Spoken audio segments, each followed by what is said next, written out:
Hey there, welcome back to my channel. My name is Etefevoke and I have a really nice book recommendation for you.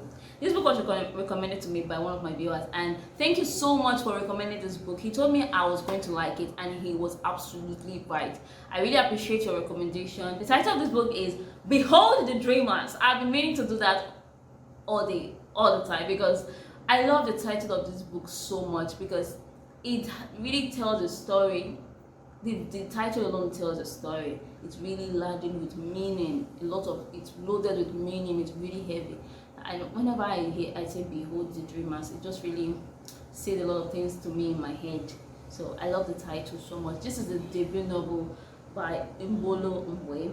Imbolo Mbue was prompted to write this story because of the Great Recession that hit America back in 2008, and she just wanted to tell the story. So she decided to tell the story from the eyes of an immigrant and a citizen in America, a wealthy citizen in America.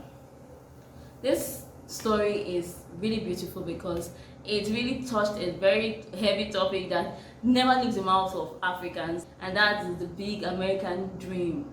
The dream of going to America, the dream of leaving the country, the dream of just going out of this country. I need to leave this stupid place. I need to leave this continent and just go for better and greener pastures. Growing up, I've never been an immigrant before. I have been in my country all my life, yes, but I get to understand the stories through movies and books like Behold the Dreamers. However, one story I know too well is the American dream story. Everybody talks about the American dream. This American dream spills over to other countries in Europe, Australia, and what have you, as long as it's not in the African continent. You see people waking up in the morning and tweeting, thinking of Canada. How do I leave this country? How do I get a student visa and all that? People seek asylum, like this guy, like Gender in this book seeks asylum in America. And his wife also came through study. In order to buttress my point on the American dream story further, I'm just going to read a part from this book. And it says, every picture she'd seen of Cameroonians in America was a portrait of bliss. Children laughing in snow, couples smiling at a mall, families posing in front of a nice house, a nice car nearby. America to her was synonymous with happiness. People believe that once you leave this country, you will be happy. Once you leave this country, or once you leave the African continent, you will be so happy. That's the dream. That's the mentality that Africans have. So, and it's even until recently that a lot of immigrants are telling their story about how it's not so pretty leaving your country, the cultural shock, how you have to adjust and everything, and how it's not so rosy. When you go out there. Me, when I was growing up, I believed that once abroad is one very beautiful place. The roads are paved, the people are sane, the people are calm, the people are so sweet, the people are so nice. They don't even know anything about stealing, or they don't even have any such thing as crime in their country. That was my mindset until I knew better. And so the plot of this book is written using the third person narrative technique, and every chapter is either told from Gender's point of view or Neni's point of view. Gender is married to Neni, and they both migrated to the country. So this guy is seeking asylum, and Neni is determined, and Neni is determined to become a pharmacist. So I'm laughing because Gender, in his quest to get papers in America, had this really funny Nigerian lawyer who had actually made it in America. He was doing well for himself, his kids were doing well, and he actually had helped a lot of people to get papers. So when he asked Gender to, okay, why do you want to seek asylum, so that he could prep him for his hearing, so they cooked up the story about Gender's Neni's father wants to kill Gender because he doesn't want him to marry his daughter, because he got his daughter pregnant. Of course, that story was not believed, but it really made me laugh because I really said, how far people go to actually achieve this American dream that's so complex and so so not easy. It's not easy achieving it, and this story really portrayed it to us. Back to the plot. So at first, Jende came to the country and he took up odd jobs, all sorts of jobs, just to make ends meet, so he could bring his wife and his son to America. You know, they really loved that country. Jende and Nene really loved America. They loved America so much. They really just knew that they wanted the best, and they were so glad that they will be able to give their child that life that America comes with.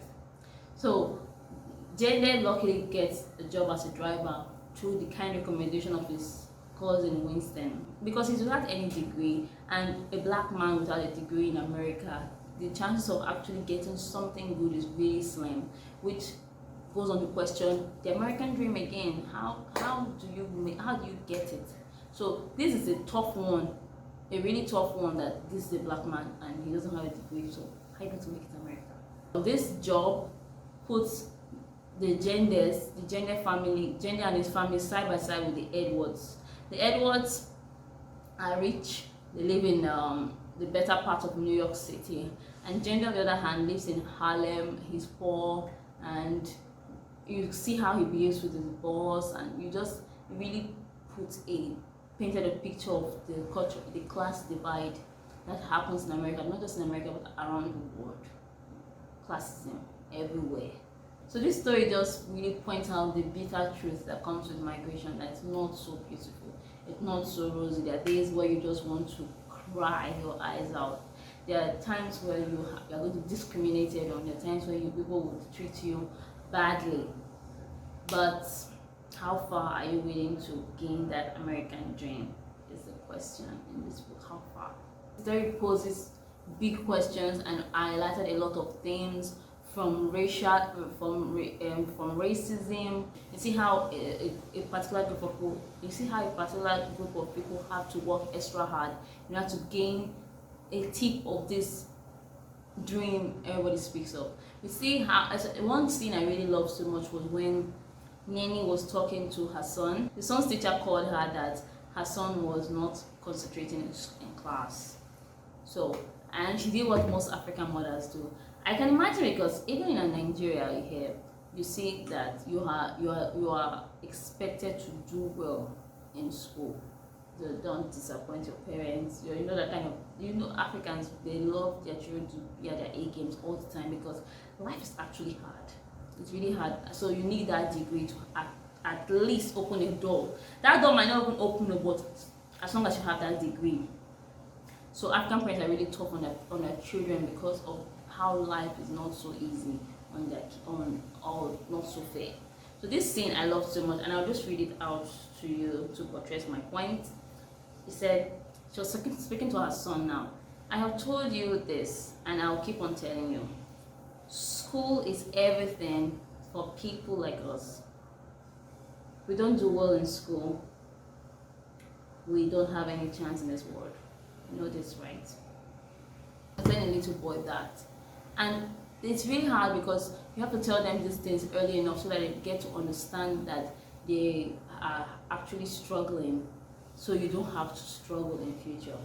And this boy really loved his father so much. He even said he was going to be a driver someday, and his parents admonished him that no, his mom admonished him that no, we're actually doing this because we want you to do better.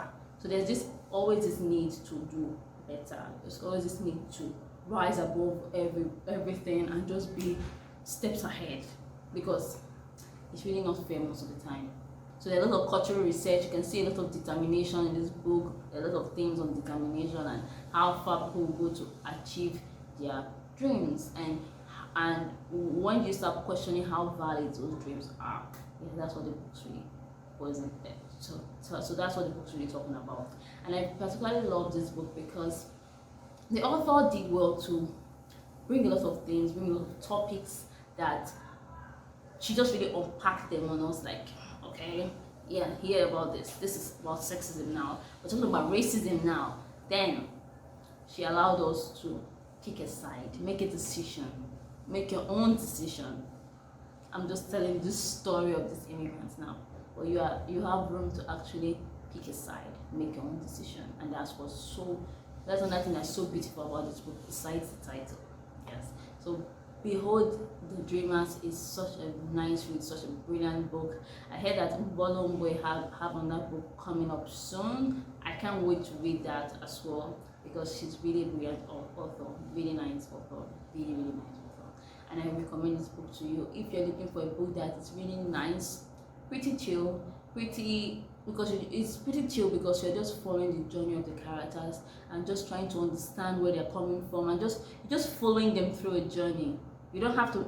And when I was reading this book personally, most of the time when I'm reading a book, I always put myself in the shoes of the character, but this time I didn't do that, because the author just said, sit, relax, and hear the story of Jane and Nanny in America, trying to make sense out of everything, and this Edward's family at the backdrop, and there's a recession. So how is this immigrant going to work it out? How are they going to make it in this society that have promised them a lot of things?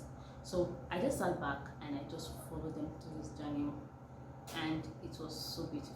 My thoughts on migration from reading books and seeing stories on TV and everything. I think that would I like to leave my country someday? Yeah, perhaps, yes, if the opportunity comes. But it's not really a do or die affair for me. I'm not one of those people that wake up and think of Canada. No, I don't. I just hope for the best all time, because yeah, it's not a do or die affair for me, because I've seen how it's not so easy. Yes, I know that America is a beautiful country, and other countries of the world are beautiful as well. And I really wish that the ban on, or the how tight migration is, can really come down a bit, because we're all humans and it's the world, so people should be able to just travel to where they want and do what they want. I'm not saying that there should be no restrictions, or you shouldn't regulate a lot of things. No, I'm not saying that, but the hands that are just holding on to the gate should just free it up a little bit, so that people can. My sister, she likes travel and all that. I said one of her biggest wish, if she had power, is to take off borders and take out borders and just allow people to travel where they want. And I really subscribe to that view. People should be able to go to where they want to go. I feel like going to this country now, you say no. Why? I don't know if you get me. A lot of people have been heartbroken from that single experience, So I believe that migration should be free. People should be able to walk where they want to go to, and if you want to come back to your country, fine, because we're all human. The human race was most important to me. Yes. So, and with that note, I say goodbye. So what are your thoughts on migration? So leave a comment below, and do have a nice day, and let me know if you read this book, when you read this book. Okay, thank you. Bye.